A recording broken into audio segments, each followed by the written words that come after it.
continuing with the short story called Rejection. So here we're given extract 3, and it says that the narrator feels betrayed. So it reads, I made peace with his family. Despite his decision of our home, his father and mother and Tamsir, his brother, still continued to visit me often, as did his sisters. My children too grew up without much ado. Their success at school was my pride, just like laurels thrown at the feet of my lord and master. And Mudo was no prisoner. He spent his time as he wished. I well understood his desire to let off steam. He fulfilled himself outside as he wished in his trade union activities. I am trying to pinpoint any weakness in the way I conducted myself. My social life may have been stormy and perhaps injured Mudo's trade union career.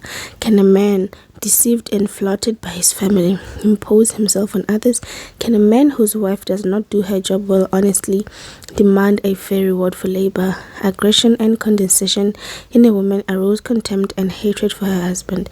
If she is gracious, even without appealing to any ideology, she can summon support for any action.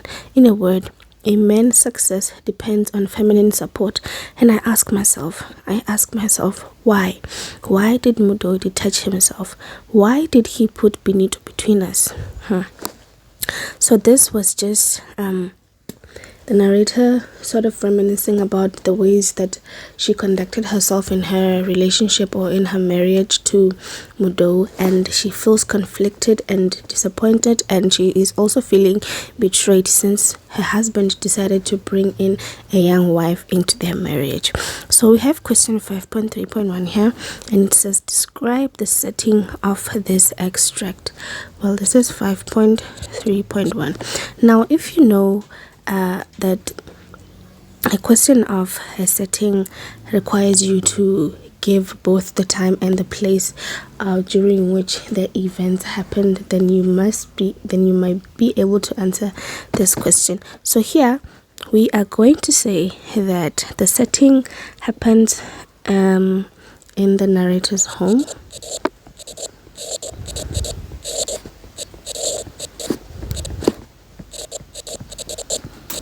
And this is after the passage or the passing of Mudo. Okay, and now we go to 5.3.2. This one says refer to line 1, and it says to whom does the pronoun I refer? So here it says I made peace with his family. So since this is told in the first person, we can say that the I refers to the narrator. Okay, and then let's go to 5.3.3. Now this one says refer to line 4, and at A it says identify the figure of speech used in these lines. Line 4 says like laurels thrown at the feet of my lord and master.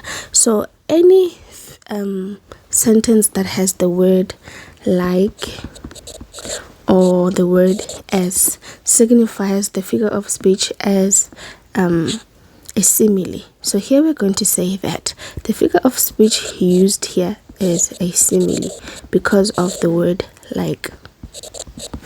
And since we have that, we have question B that says explain why this figure of speech is relevant in this extract. Well, we can say it is relevant because the narrator compares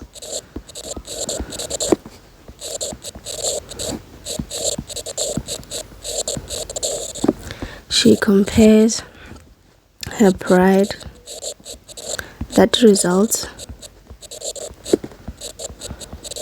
from the success of her children at school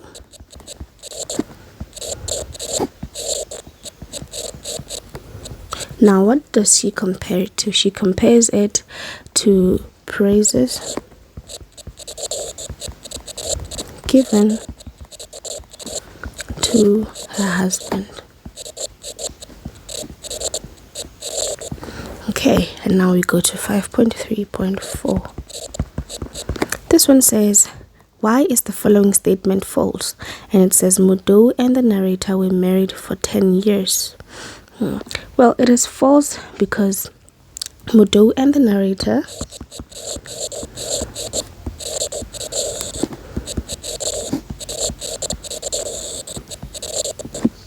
had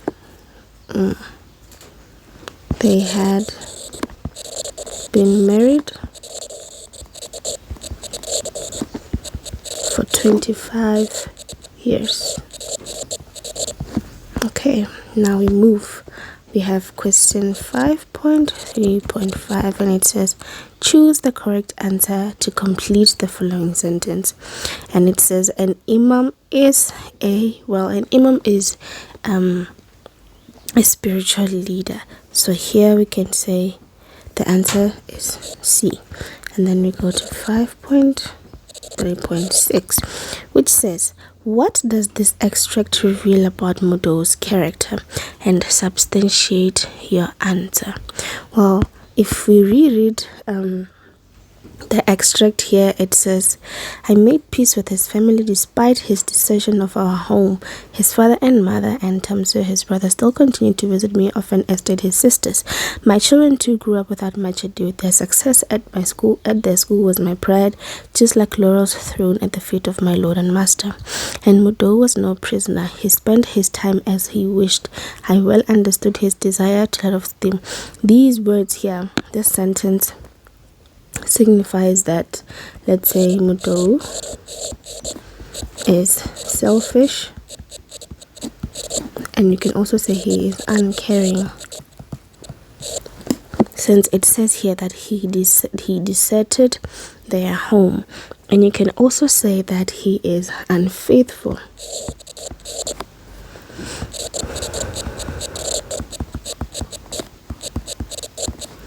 And you can also say that he is abusive. This is because we are saying he is uncaring because he deserted his home. He is unfaithful because he cheated on his wife. And we can also say that he is abusive because he used his power to be able to lure young Benito into marrying him. He used his power to lure Benito's family into allowing him to marry her. So that is it. And then we have the next question here. It says, one of the themes in this story is betrayal. Discuss this theme. Okay, so the theme of betrayal goes like this. The narrator feels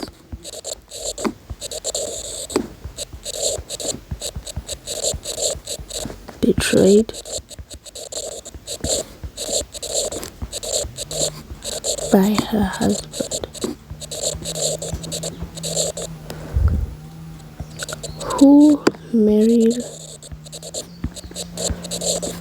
a second wife without her knowledge.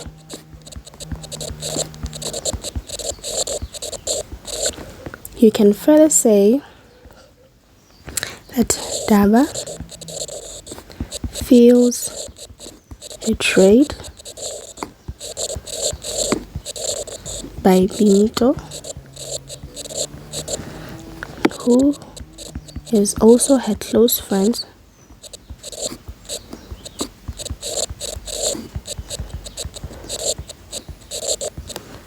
who became her aunt. You can say stepmother,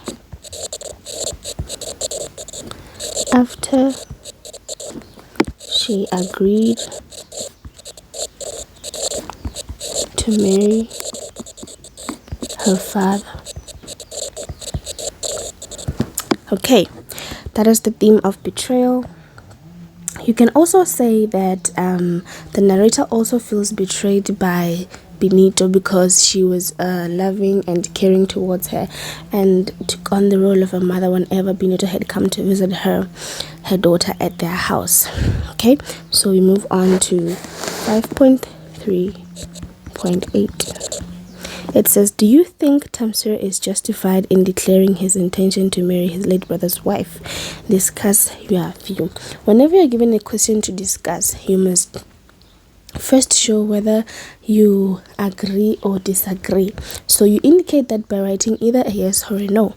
So here we're going to start with the agreement, which is a yes. And now let us substantiate. So we can say yes, he is justified. Why? Because he is following a traditional practice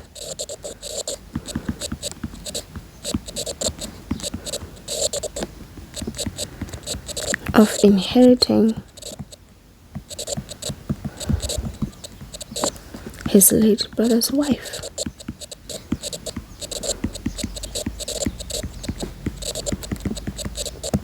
You can further say that Tamsir's marriage proposal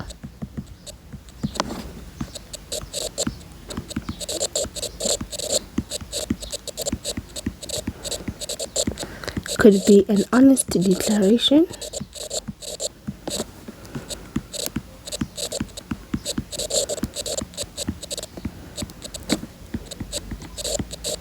of his love for the narrator. That is the yes. Now let us go to no. Let's clean this up real quick. Okay. So if you have decided to say no, these are the points that you would use.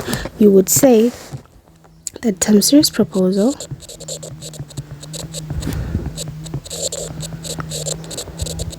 can be viewed as being opportunistic.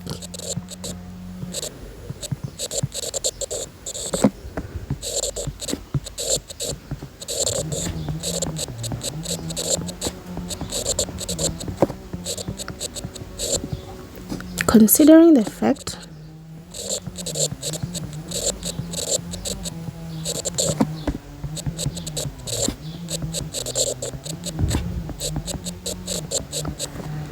that he already has 3 wives,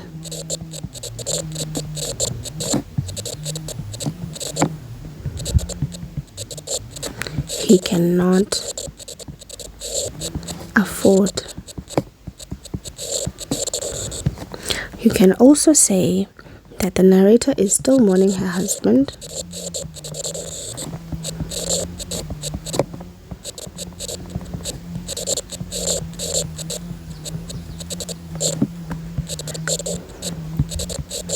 her husband's death, and should not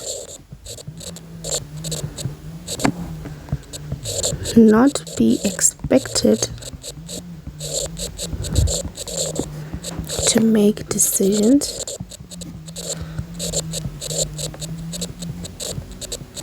about remarriage. So that would be all for our session today. Please like and subscribe.